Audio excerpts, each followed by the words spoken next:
ব্যস্ততা আমাদের অনেক কিছু শিক্ষা দেয়, তাই না?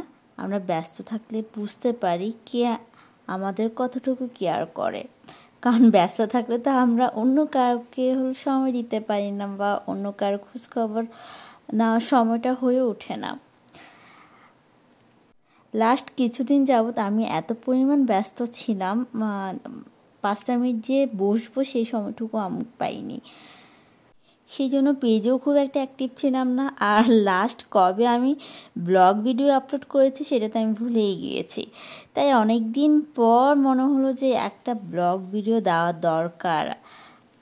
আপনাদের সাথে অনেক দিন অনেক কিছু শেয়ার করা হয় নাই, সেই জন্য চলে আসলাম আমি Poonam from my page Poonam সিম্পায়ার। কেমন আছেন আপনারা সবাই? আশা করছি আল্লাহর অশেষ রহমতে অনেক অনেক ভালো আছেন। অ্যান্ড আমি আপনাদের দোয়া ও ভালোবাসা অনেক ভালো আছি, আলহামদুলিল্লাহ।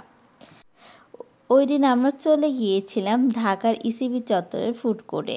এই ফুড কোর্টটা সম্পূর্ণ নতুন হয়েছিল, অ্যান্ড যখন নতুন হয়েছিল তখনই আমার যাওয়া অ্যাকচুয়ালি তখনকার ফুটেজ। এরপরেও অনেকবার গিয়েছিলাম, বাট কোনো ফুটেজ নেওয়া হয়নি, কারণ প্রথমবার যাওয়ার পরই তো আমি এখন পর্যন্ত ভিডিও আপলোড করিনি। সো পরের ফুটেজগুলো নিয়ে আর কি করব, সেই জন্য আর নেওয়া হয়নি।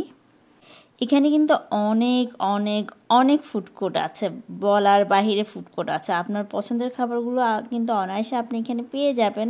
তার চাইতে বড় কথা, আপনার বাচ্চাদেরকেও এখানে নিয়ে আসতে পারবেন, কারণ এখানে ছোট্ট একটা শিশু পার্কের মতো একটা প্লেসও আছে।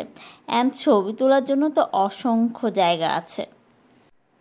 সো টেনশন ফ্রিভাবে ছবি তুলতে যারা পছন্দ করেন আমার মতো, তারা কিন্তু চলে আসতেই পারেন। ঢাকার ইসিবি চত্বরে এসে ঠিক ইসিবি চত্বর মোড়েই এই ফুড কোর্টটা অবস্থিত। এর সামনে হলো মিনা বাজার আছে, মিনা বাজারের পাশেই গেট আছে এই ফুড কোর্টে ঢোকার।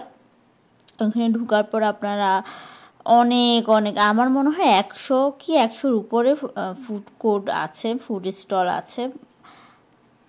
আমরা প্রথমেই সবগুলো স্টোর ঘুরে ঘুরে দেখছিলাম কোথায় কি পাওয়া যায় না পাওয়া যায়, কোনটার খাবার টেস্ট কেমন হবে, নিজেরা হলো ডিসকাস করছিলাম। ডিসকাস শেষ করে সব কিছু ঘোরাফেরা শেষ করে তারপরেই তো আমরা ফুড অর্ডার করে বসে পড়লাম। বসে বসে এখানে মাছগুলোর খেলা দেখছিলাম। এখানে আমরা যেখানে বসেছিলাম ওইটার পাশেই এরকম একটা ছোট্ট কুয়ার মতো জায়গা করে এখানে বিভিন্ন কালারফুল মাছ হলো ছেড়ে দিয়েছিল। তো বসে বসে এই মাছগুলোর খেলা দেখছিলাম। এইসব প্রাণীর খেলা দেখলে কিন্তু মন মানুষের তো অনেক ভালো হয়ে যায়। আমরা দুইজনই খুব বেশি পরিমাণ ক্ষুধার্ত ছিলাম, মানে এত পরিমাণ খিদা লেগেছিল কি আর বলবো। তো বসে বসে আর কি করবো, দুইজনই হলো বসে বসে মাছের খেলা দেখছিলাম। খেলা দেখতে দেখতে আমাদের খাবারও রেডি হয়ে গিয়েছিল।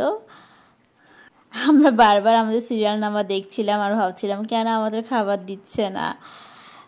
তারপর এখানে সুন্দর একটা ঝর্ণাও কিন্তু আছে, ঝর্ণার পাশেও সুন্দর ছবি তোলার প্লেস আছে। আপনারা চাইলে ওইখানে সুন্দর সুন্দর পিকচার ক্লিক করতে পারবেন। এই তো খেলা দেখতে দেখতে দেখতে যখন আমরা অতিষ্ঠ হয়ে যাচ্ছিলাম তখনই দেখলাম যে আমাদের খাবার নিয়ে আসছিল।